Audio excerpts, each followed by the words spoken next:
Shake it off. Shake it off. Off. Can you guys hear us?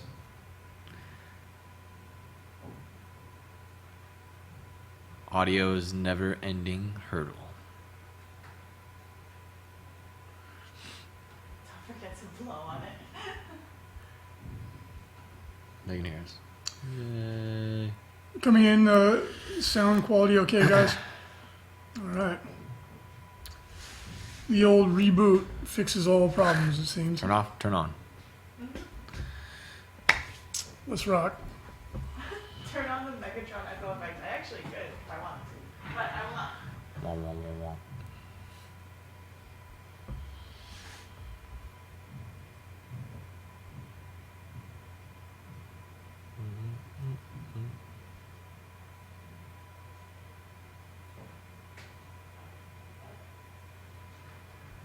Sorry, it was just like 2 more seconds, guys.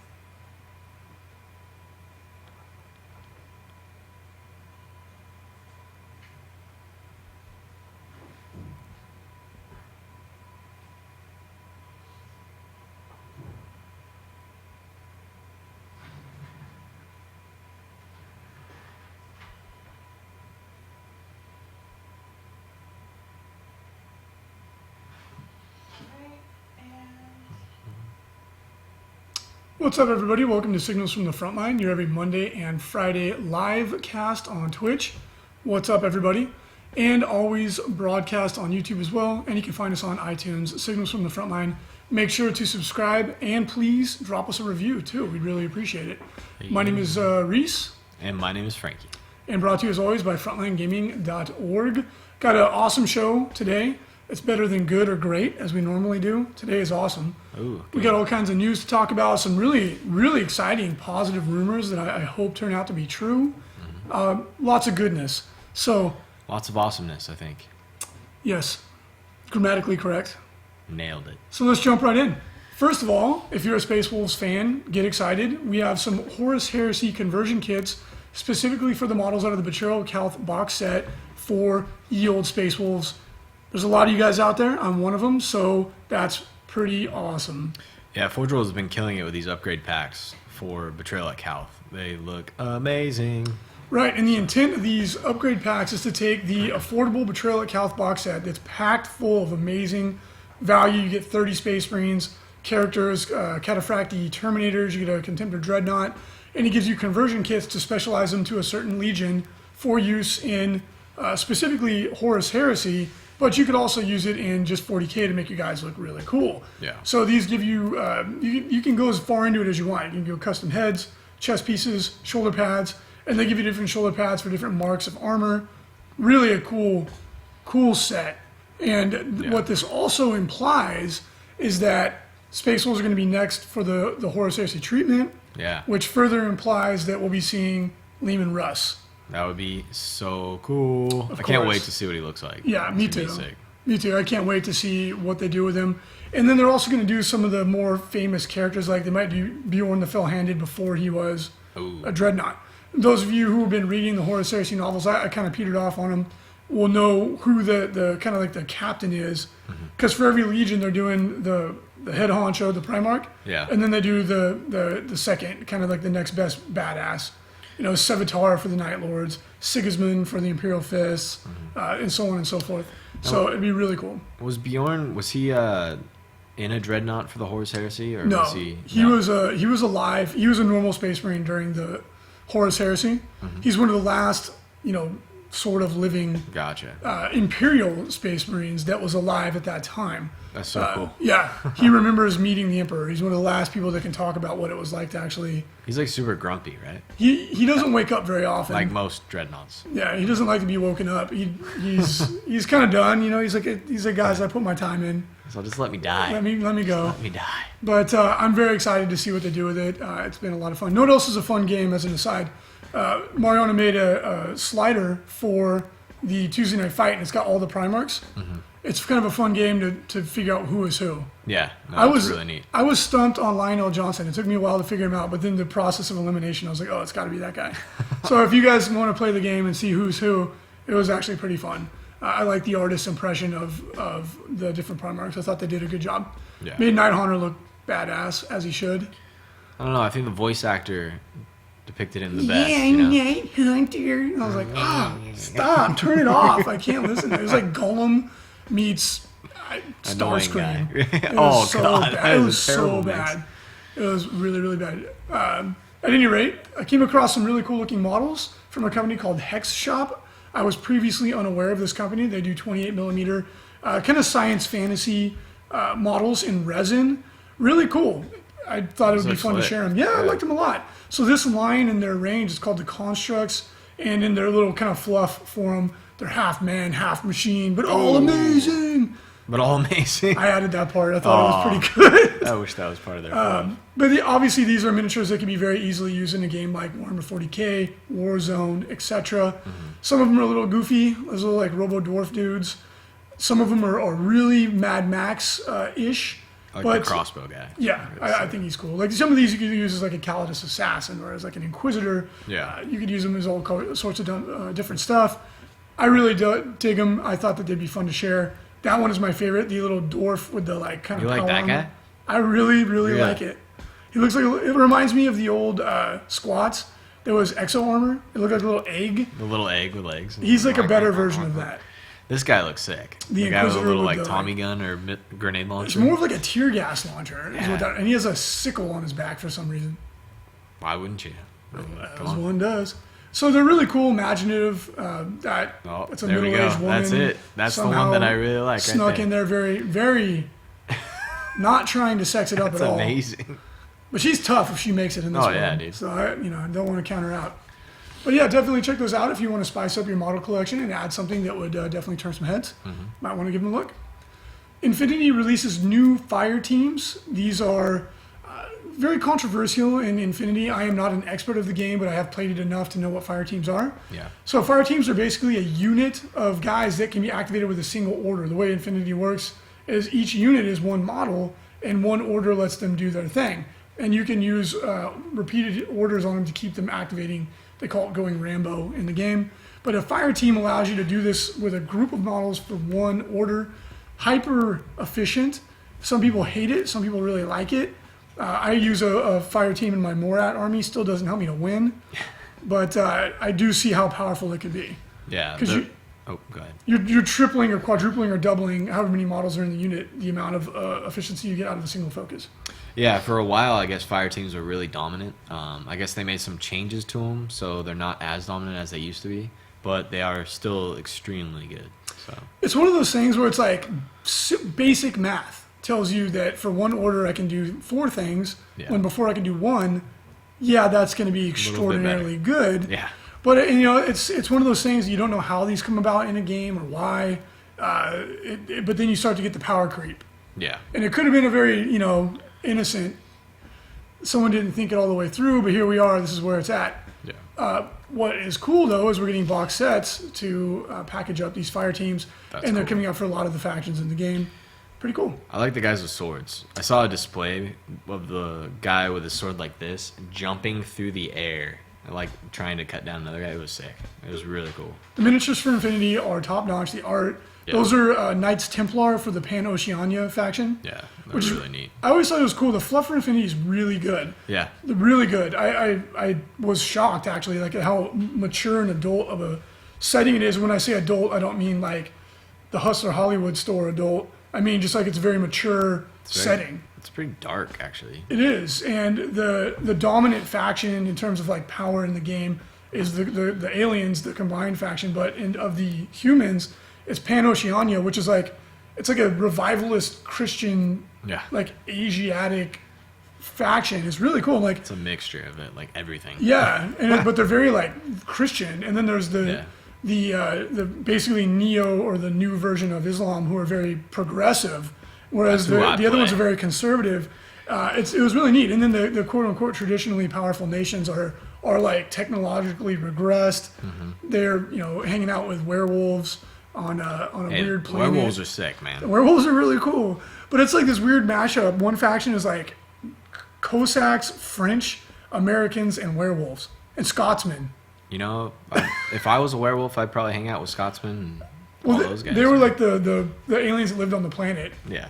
And then it's like, this is kind of like where we got stuck because we got beat in the technological race. Yeah. So, but the thing is, it's cool is that that faction, Ariadne, they lack technological superiority, but they're just badass because they live on a planet. It's kind of like Dune, Yeah. where only the strong survive. So I really enjoy the fiction for the universe. I think it's a lot of fun.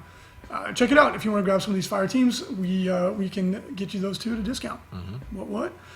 Bolt Action releases a new Russian heavy tank. It was described as the most powerful tank in World War II. It's called the IS-3, and it was a beast. Came out at the very end of the war, and it influenced modern tank design for almost all tanks that came after it. Yeah. Absolutely beastly tank. Very cool model. I like it a lot. Again, Bolt Action is a 28mm scale World War II game with mechanics very similar to 40K in the base, the core mechanics. Has a really cool activation sequence where you like pull basically like a chit out of a bag, and that's what unit gets to activate. That's a little. I mean, I haven't played, so I don't know. Yeah, off the cuff, I'm like, ooh, that seems a little too. They have like cool like pinning rules Yep. and stuff, like hunkered down, and they got some really neat mechanics. So Yeah, check it out. yeah, and we are in negotiation with a very motivated TO, very professional TO, was working at Adepticon. They're very excited to come to the Las Vegas Open, and they are pumped. They're going to really push. It sounds like we're going to be having anywhere 40 to 50 people. Bolt Action tournament at the Las Vegas Open 2016. Very excited to bring you more 17. information about that. 2017, right? Thank you. 2016 already happened. Missed it. Yeah, so really excited for that. We'll keep you guys informed as that develops. Big news. This is probably the biggest news of the show. Yeah, definitely. Yeah, really exciting. And there's a lot more to this. Some of it we can't talk about yet. But it seems like Games Workshop is really turning a corner in the way they engage their community. I'm really excited. We really want to give positive reinforcement or feedback to this because GW is releasing an FAQ for Age of Sigmar. It's somewhat comical. The game is a 4-page rule set. The FAQ is, I think, 19 pages. But Nailed it. hey, who cares, right? It is somewhat funny that the FAQ is 400 times as long as the actual rule set. Yeah. But you know what? Look at the ITC FAQ. It's pretty freaking long, too. It's just the way it is. Or the ETC FAQ, same thing. But what's really cool is that, first of all, they're engaging people through their social media again. Yeah. Which is awesome. Thank you for that. That's great. And they said, here's the FAQ. Does it make sense? Is it clearly written? Yeah, they're really asking for community feedback, like we saw with like 40K, where they asked for all of our FAQ questions. Huge. They're really. It seems like they're taking the steps in the right direction. Yeah. And really engaging the community, which is weird for GW.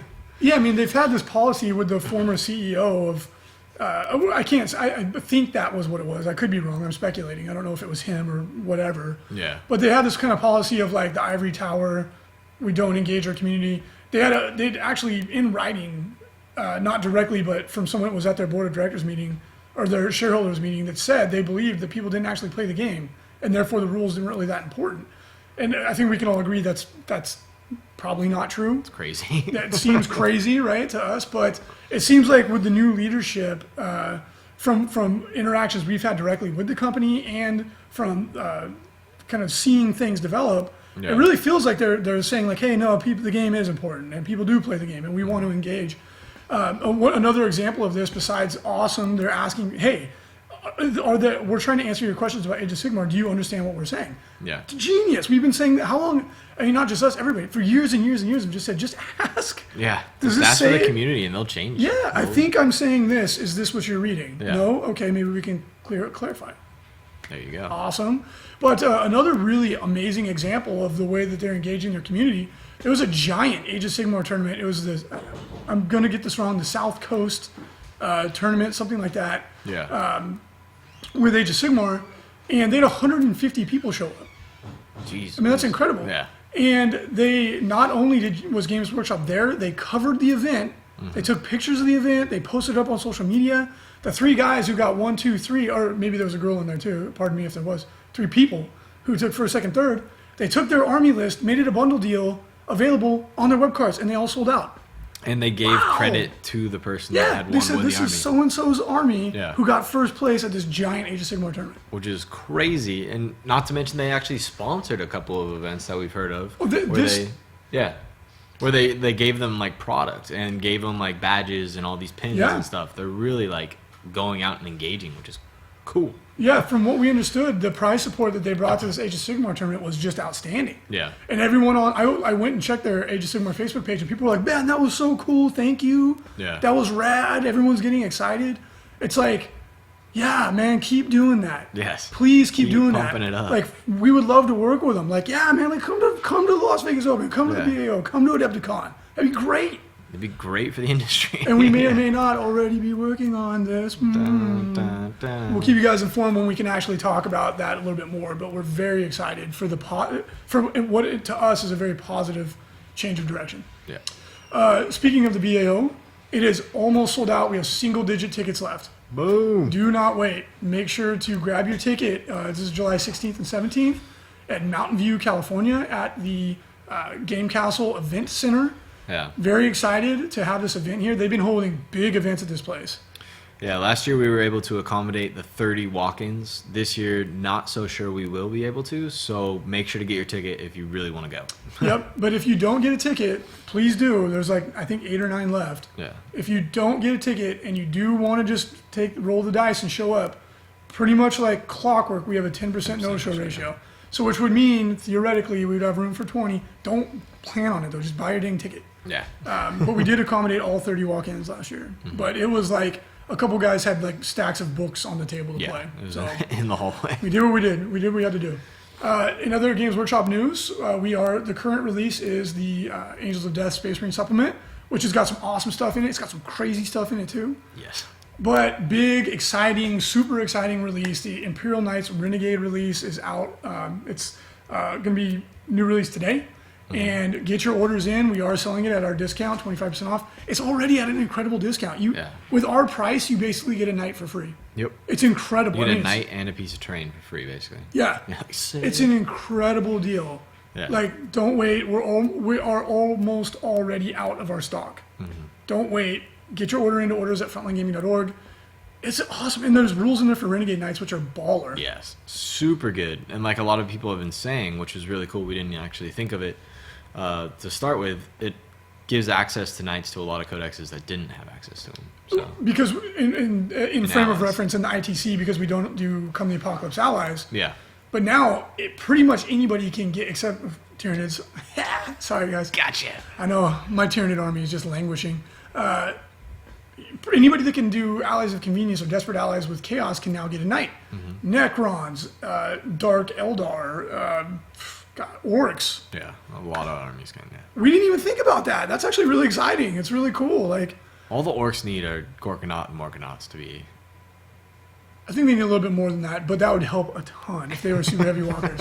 So really exciting. I can't wait to see people in Australia. That's the coming weekend, but we wanted to give them an extra week of advertising because it's the first ITC event in that region of Australia. Yeah, get it, boys. Awesome.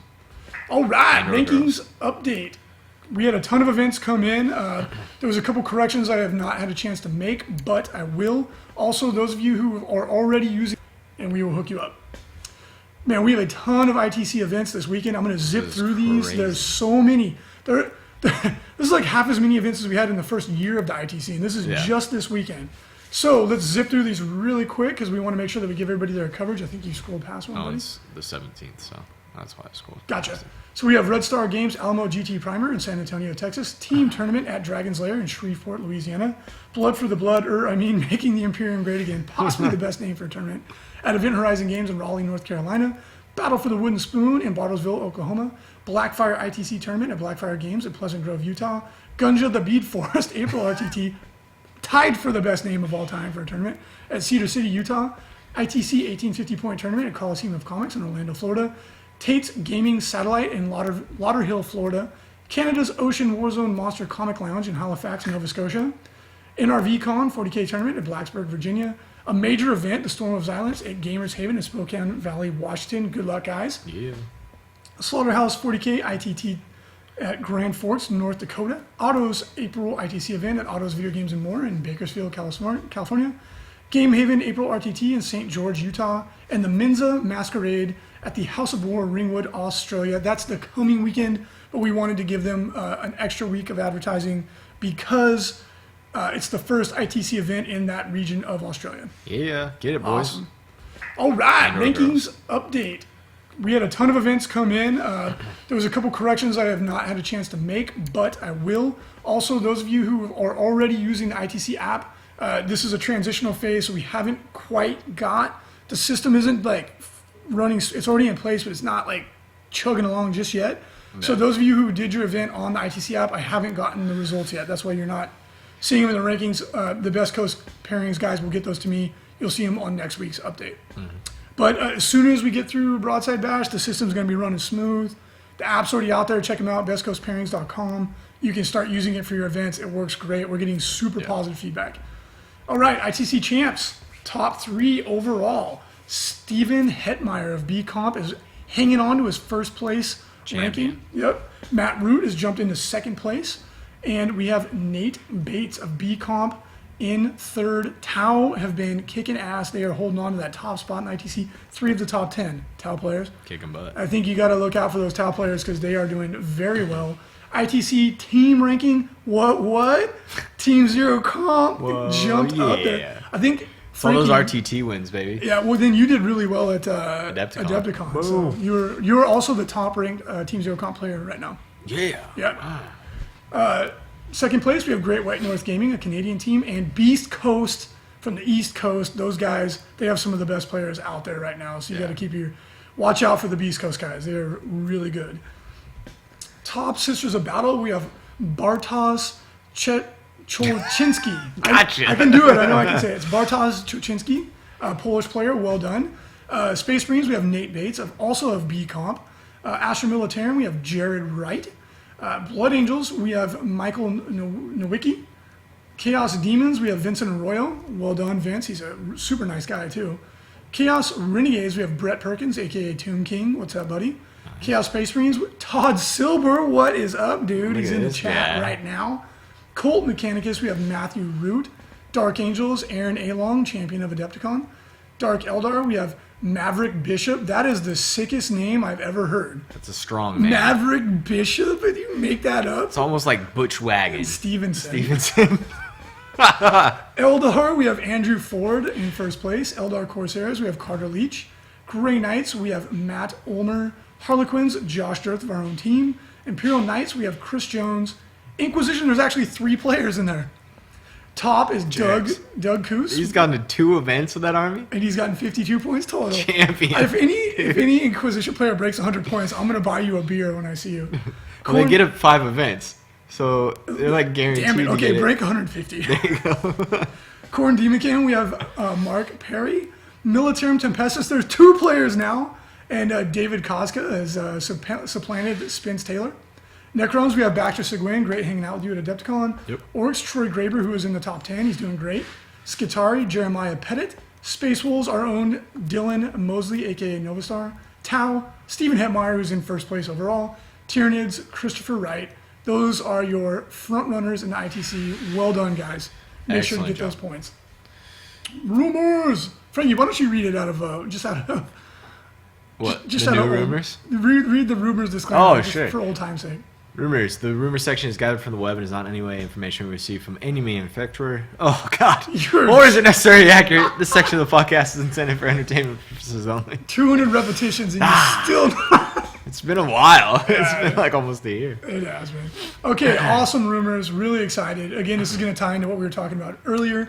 So there's rumors that there may be an 8th edition of 40K coming in September. Don't freak out. Upon more investigation, it looks like it's going to be just basically 7th edition, 7.5. Yeah. Supposedly what it is it's going to not even be a new book. It's just going to be like updates. I was reading that there will be a new book, but you don't have to. Like the updates will be in an FAQ. Yeah. So you actually don't need to buy the new book. And it's just going to be cleaning stuff up, kind of like bringing, because 7th edition transition, like the beginning of 7th was still 6th. Yeah. And then now it's all formations all day. So I wouldn't freak out. It sounds like it's going to be just like basically fine tuning the current edition Yeah, it sounds like it's just going to be like the FAQ. So, that we've been waiting for. but all the FAQ will be in a new book. So, Right. So hey, that's fine by me. For sure, No yeah. problems. No problems here. Supposedly there are going to be 2 more campaign books this year. We've been seeing them, like the Curse of the Wolf and all this stuff. I really like them a lot. they're awesome. Yeah, there's good story, there's good rules, there's new models. What's not to like? Yeah. So supposedly the new campaigns will feature Blood Angels, Grey Knights, Tyranids, and Orcs in some combination, and that's awesome. So we'll be getting some Decurion style detachments for all of these. Blood Angels really need one. The Orcs got one. It's actually pretty good. I played it a lot, and I won more with it than I lost. Yeah. Although it's very mono build, I would like to see something that was a little bit less restrictive. Tyranids just need anything. Yeah, they need For the love some of the serious Emperor. help. God. They're like, and they get invulnerable saves. Yeah. Rejoice! That's their command benefit. I'd be like, yay! I can finish my ground pounding Tyranids. They're not awful. And Grey Knights. Grey Knights are actually really good. Like, for example, Goat Boy went undefeated. Well, quasi undefeated. He had 2 ties, but he never got beaten at Las Vegas Open, and he almost made the top 8. He did really well. Yeah. So they're good, but I think everybody can agree that they do struggle a little bit. No, like you don't see just a Grey Knights army most of the time. When was the last time you saw a pure Grey Knights army? I can't remember. I don't know. Just last give them time I access to drop pods, and I think they'll be fine. Yeah, or just give the Purifiers Deep Strike. Like, why Yeah. don't they? Everyone else can. They can. The No one that idea. would be best served with it. But that'd be really cool. I'm excited to see that. I would love to see a Decurion style detachment for Tyranids. Yeah. Give them some really good command benefits. Like a perfect example of doing it just right is Raven Guard went from the by far weakest Space Marines to badass with their Talon Strike Force. Yeah. That's all it took. Just giving them some really cool rules. All of a sudden they became really good. Yeah, they went from like the worst one to the one To of the best. arguably ones, one of the best. Yeah, I agree. Some of the other rumors that are floating out there is that the studio apparently is aware that Orcs need some help. They're trying to resolve it. Thank you. Yeah. Again, invul saves, make Gorkanaut, a super heavy walker, and then change mob rule to be a little bit less punishing. I think that's all we need. The rumors are that they don't actually know what to do to fix them, to like bring them up to like where the other codexes are. Well, I think the 3 examples we just gave would be a really good start. Maybe It if would we help, go on for the sure, Facebook page and Org players, we all kind of throw those suggestions out there. That might help. Or send them emails or give them a call or something. Yeah. Yeah. Also, formations are definitely here to stay. Supposedly, the studio really likes them. They're designing them to. We need them at different price points. You need to spend this much money to get this formation. Mm-hmm. It's moving models. It's basically kind of patching the rules. I really enjoy. I know some people don't like formations. I like them. I think they're a lot of fun. I think they're a lot of fun too. They're very characterful. Yeah. Some of them cause problems, like Librarians Conclave is a really good example. Mm-hmm. But in general terms, I think they're really fun. Yeah, unfortunately, a lot of them are terrible, but Yeah, like you said, they're all really fun. So yeah. You only see like 10% of them on the table. yeah, most of them are just really bad. I mean, that's again, maybe as GW starts to engage the community more and more, we could reach out and be like, hey guys, like some of these, maybe tone this one down a little bit, tune this one up a little bit. Yeah. And we can hope, right? So, and another news also, I guess, to no one's surprise, Age of Sigmar sales plummeted after the initial release. There was a lot of units sold, and then the sales dove into the tank. Yeah. Now, I did kind of a lot of like snooping around, talking to the retailers and such, and that was kind of like, that didn't surprise me. But Yeah.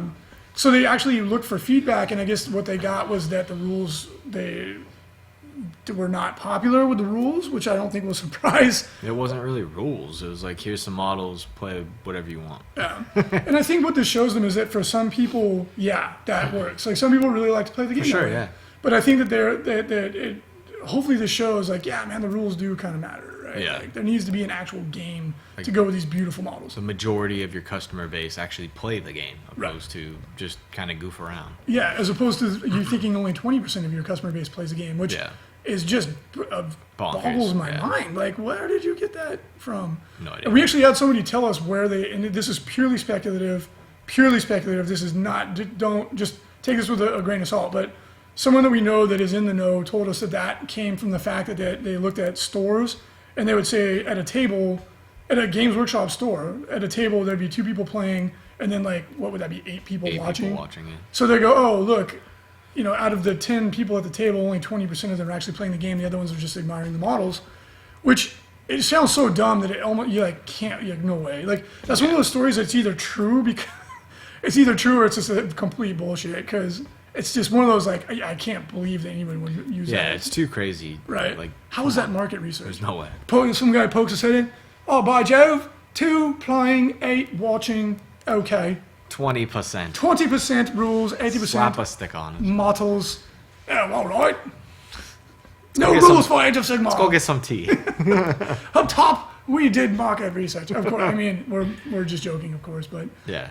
I had trouble believing that. But that's the rumor. There's We don't no know way if it's true. real. It's probably semi-real, but Yeah. I think it's a little Who extreme. knows? Who knows? All you have to do, seriously, there's like very simple free software that you could do, Well, survey not your just customers. that, but all they do is just call up their store owners and ask them how many people they have. Send out a Coming. they have a mailing list. We're on the mailing list. Yeah. Send out a Survey. survey to your. It's free for crying out loud. Yeah. Send out to your customers and be like, how rate on a scale of 1 to 10. Like, well, how important is X, Y, Z? Run it for a month and then go. Oh, we have actual data Oh now. shoot! Look at that. But hey, they run a multinational, 9-figure corporation. We don't, or 10-figure. So Yeah. hey. They Anyway. know a little bit more than we do. They do know how to run their business better than we do. So at any rate, the rumor on the street is that there's a point system coming out for Age of Sigmar really soon, Yeah. which is awesome. And then in that news, we're going to be doing, I think maybe in May, we're going to do a staff Age of Sigmar learning campaign. Everyone's going to participate. There's going to be 6 of us. We invite any of you out there to kind of like join along in the journey. And we're going to be buying, building, painting, playing Age of Sigmar armies. Yeah. It's gonna be fun. Everyone's actually pretty excited about it. Yeah. It's gonna be a good time. I'm looking forward to Raw it. Dogger is super excited. Yeah, well, he loves Age of Sigmar. He's an Age of Sigmar fanatic. But everyone's getting on board. You know, it's gonna be a lot of fun, and Yeah. I'm actually looking forward to it quite a bit. No, it'll be a blast. Yep. So the rumor on the one's funny. street is Lord of the Rings. I got this straight from a person that works at GW. They had a tournament recently where 103 people showed up for Lord of the Rings. No way. This is from the person that was there. There's no way. He What said in the he world? was like, I was shocked. He was like, it was crazy how many people showed up. So they're going to aim Lord of the Rings. Some rumors are indicating they're going to aim Lord of the Rings at the rank and file fantasy combat. Really? Yeah, because Age of Sigmar is skirmish, free form, but they know that there's people who still want to play that way. So that's what they're kind of the niche that's going to fill. That's the rumor. That's cool. Hey, that's That's good. the rumor. And then the very exciting, very positive, the new CEO Kevin Roundtree. Supposedly he actively plays the game. Mm-hmm. He's very interested in getting community and employee feedback. He wants to reorient the company towards interactivity with their customer base. That's the rumor. Hallelujah. That's fantastic. Yeah. About time. So we'll see if this pans out. But like we've already started to feel it. Yeah. Right? We're already feeling this change. And just look at their social media. They have it. Yeah. They've been posting things on Facebook. Yeah, and their which is Facebook weird. page, it's like be cool, please only talk about Games Workshop games. Yeah. Be positive. Those are very reasonable things to ask. For sure. The internet doesn't always. The internet's scary, but Yeah. So anyway, Tactics Corner, further Space Marine psychic power discussion. Let us know in chat. We're running a little long, so we'll kind of scoot that over to the questions in chat. You guys saw our Tuesday night fight. One thing I did want to touch on that, of course, we try to be as transparent as possible when we do these. yeah. But that game was more of a display, like to show you what the powers can do. Because people are like, why didn't you roll for the powers? I'm like, well, if we didn't roll any of the powers that we're trying to show, it kind of defeats the whole purpose, right? Like, Yeah. we picked the powers just to show you guys what they can do. It's like, why didn't you take a Colexus Assassin? Again, we're trying to show what the powers can do. And if I instantly turn them off, that kind of defeats the purpose. And not everybody can bring a Colexus Assassin, or not everybody does. Yeah. So again, we're trying to be transparent. Like, I took my actual tournament Necron list. Like, it's good to watch other video battle reports with that exact same army played by people who have never played Necrons, and they're winning against other tournament armies. It's a good list. And Frankie was taking a hardcore Death Star, and again, we were trying to show what the powers can do. And I was trying to win. I made a big mistake in deployment, which really cost me. I think if you and I played that exact same game again, and I didn't make that same mistake, it wouldn't have been as terrible. You still would have kicked the shit out of me. But I mean, you use good tactics against any Death Star. You draw them into a corner. I'm stuck there for 2-3 turns. Oh, you wouldn't have And been able now, to do anything until turn 4. 2 more turns, I have to go some other direction. Like, Yeah. it was a smart play that would work against 90% of the Death Stars out there. This is the only one that was like, oh, never mind, I'll just go 60 inches the other direction and charge your unit that's in the opposite corner. Yeah, I mean, Frankie literally charged. So I threw a bait unit in the corner and I bubble wrapped him. And Frankie took the bait, charged it, and it took him 2 full turns to eat through everything over there. And then what I did is all my other units deep struck or outflanked or came in from reserves outside of his charge range. So at best case scenario, he would have not assaulted another unit until turn 4. And with a Death Star, sometimes containing him is the best thing you can hope to do. And then I was hoping to win objectives. Yeah. And it's a really good, viable, that's what I would have done at a tournament. Because some people were like, oh, you were basically trying to throw the game. I was like, no, I was not. No. I was actually trying to win. I just really screwed up by not putting the Overlord on the table that recycles units.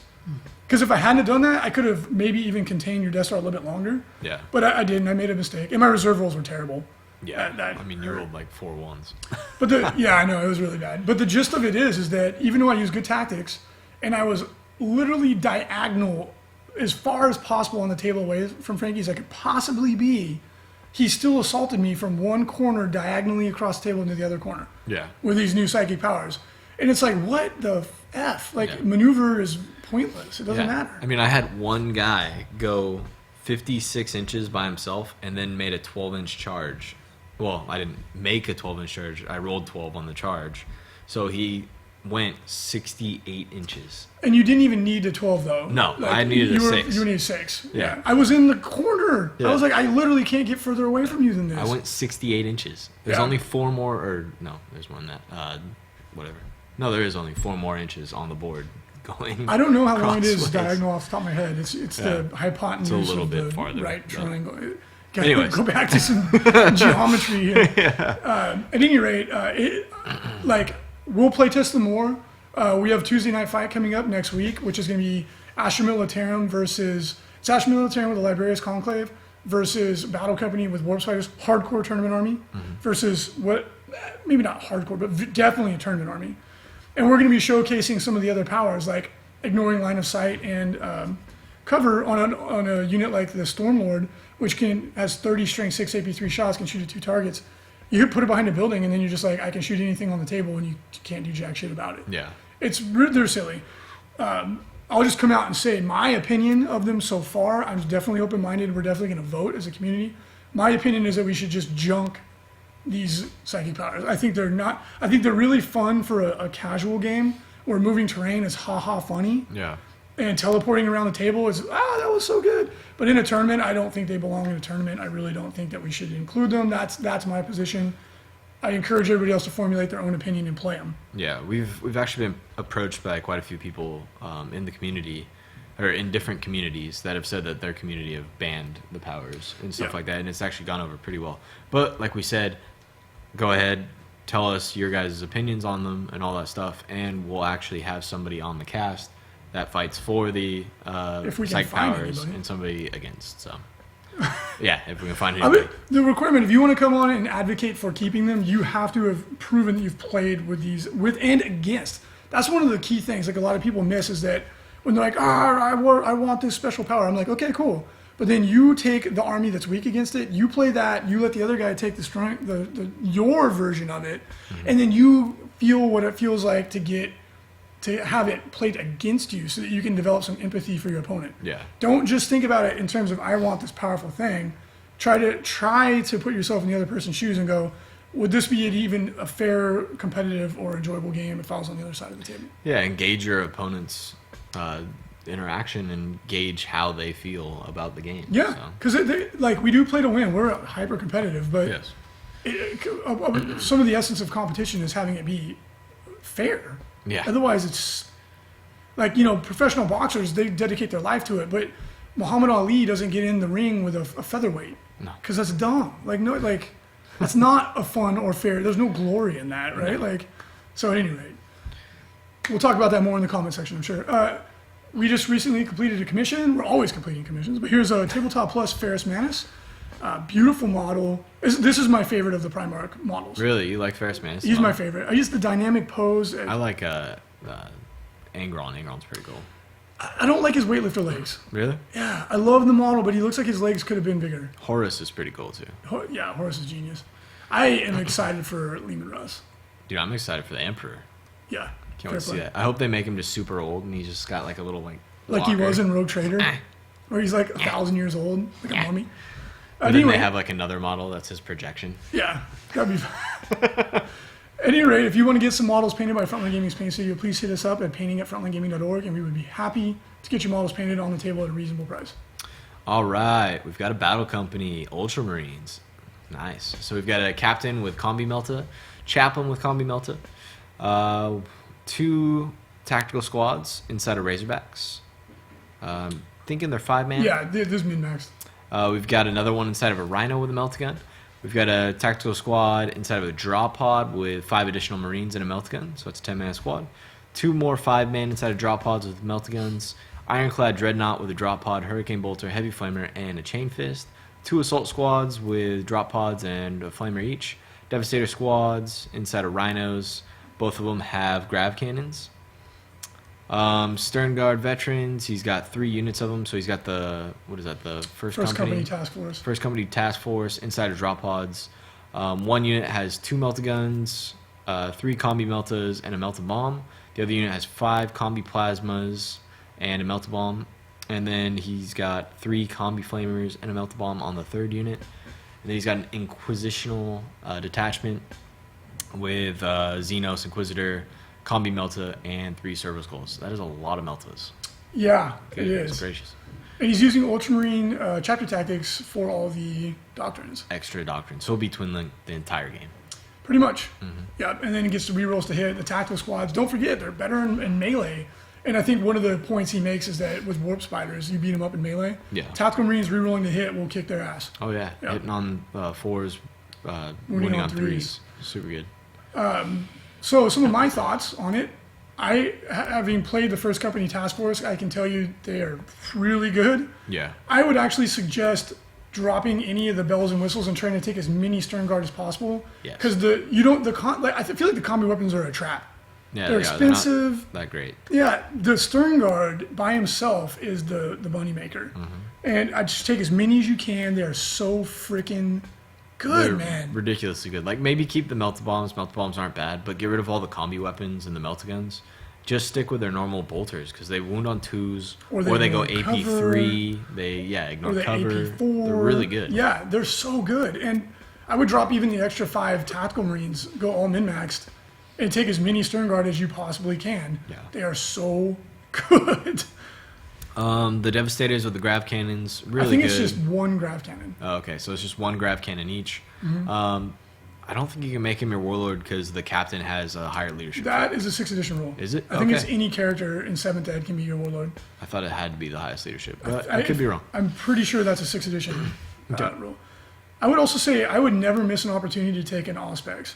Yes. They're too good. Buy Auspex Yeah. for your chaplain or your captain. And both. Yeah. They are too good to pass up.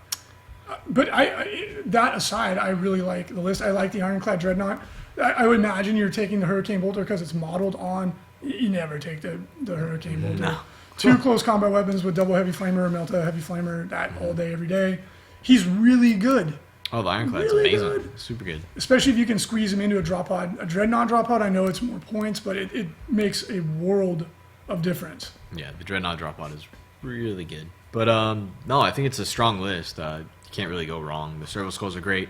Keep infiltrators and scouts away from you. You're gonna hit like a truck. You've got a lot of Meltaguns, so Knights will fear you. And it's Battle Company. You got a Yeah. ton of bodies. You got And They Shall Know No Fear. You're OBSEC. You're going to be winning missions. It's going to be tough for your opponent to chew through everything. Although people are starting to figure out how to do it because you're not Yep. seeing as many Battle Companies go to the top tables anymore. We found really the KDK. We found is like a really, really good counter. They really kicked the crap. Those jerks. Yeah, you lost in the first round of the Masters League Finals. Frankie made it to the finals, the top 2 against Alan DeHessa, and you lost your first game to him with his KDK. Bastard. Yeah, good game. Looking forward to seeing who wins that series. So shoot us some questions in the chat, just to let you guys know what to expect for the coming week of media. Frankie and I did film the we filmed the Tau Supremacy Suit versus the Revenant Titan. True GW rules. We filmed that yesterday. Straight. I'm just gonna say a lot of build up, not a lot of satisfaction out of that game. We'll leave it at that. We played straight out of the book, 40K. That will be you'll be seeing. We might have to amend it a little bit because it's a very short game. Yeah. With the Revenant versus the Supremacy Suit. Tuesday night fight again. Astra Militarum with Liberia's Conclave showing off more powers against a brutal battle company Warp Spider list. And then next Monday we're going to be talking more about the new Space Marine detachments out of the Angels of Death supplement. And Thursday's short form veto battle report coming up next week. We're going to be doing Tau Monster Mash hardcore tournament list versus more Space Marine psychic shenanigans. All right, Brian with a Y. Frontline Gaming, do you think the Tau breaches and Devilfish can help shore up some of the Tau weaknesses at securing midfield objectives? Well, Storm Surges will go great. Yeah. You've heard us say that so many times. I think breaches are really good. Yeah, Ghost Kills are also really good, like you say. But yeah, Breachers, Devilfish are great at going and grabbing objectives because they're very resilient. So I've always wanted to make a Fire Warrior spam Tau army. I just never done it. I just think it would be really cool and different. But Riptides and Storm Surges are also good at getting those objectives, which is why you see them in every Tau army. Niv Mizit. Any way you might have a vote to have, say, Blood Angels be able to use the data sheets for Marine Scouts, Dreadnoughts, Terminators, and Vanguard Vets for their points costs and stat lineups? Well, negative. Niv Mizzet, we didn't hand the Orcs a bargain stompa. Everyone gets confused about this. That's actually the We're rules. playing it raw. Yeah. Like, we had previously changed it to not be raw, and all we did was go back to raw. So, like, we did not give Orcs a discount stompa. GW gave them a discount stompa. Yeah. And we simply chose to allow it to unnerf it. That's it. Yeah. So we chose to nerf it initially. Yeah. And this was before everybody got free point, and it seemed crazy. This was years ago, by the way. yeah, that was a long time. Yeah. And it seemed crazy. We're like, what the hell is this? But now, I mean, shit. Free points is passe. Yeah. CW Dub, would you guys consider banning new powers specifically or banning the new psychic disciplines? I would say just ban the whole Discipline. thing. That's my opinion. I say just get rid of it. It's shit. They're just so disruptive for tournament play. Again, could be a blast in a narrative campaign. Yes. Could be super fun. And that's what they were written for. But in a tournament, Tournament play, they'll be exploited and people will be. it will It'll suck. just be really bad. It won't be no fun Possible. to go see that. In my opinion. Only time will tell. In my opinion. Jazzers, Sizers, Scissors. Which J. Sarah. Oh, there you illiterate I like brute. Jazzercise. Which happens first, choosing your canticles or having reserves come in? Also, can we just let orcs have access to Space Marine psychic powers already? Everybody wants these damn things. So what happens first? I believe the canticles happen at the beginning of the turn, but so do reserves. So you the get to controlling pick. player- yeah. Whenever things happen simultaneously, the player whose turn it is decides the order of operations. I have Rabies 911. You guys planning on playing Battlefleet Gothic? Oh, the video game. video Is it game? already out? No, they're in the beta. Oh, it looks really cool. Is it Yeah. fun? I think we'll I'm probably give it a tempted. chance. I'm tempted to play it. Novastar, let's howl, son. He's #1 Space Wolves player. He's very proud of that fact. DA Skyman, would a blanket cap be an option for toning down Death Stars, e.g. no better than a 3++ and no better than a 4+ Feel No Pain, instead of just capping the rerolls? I don't know, man, because that's tough. Because some people like think about what if Orcs got a 3-up Feel No Pain somehow? Nobody would give a shit, right? Well, I mean, if it happened, people would probably care. People would be dramatically less upset about it than Yes. when it's after a 2+ reroll and vulnerable save. Yes.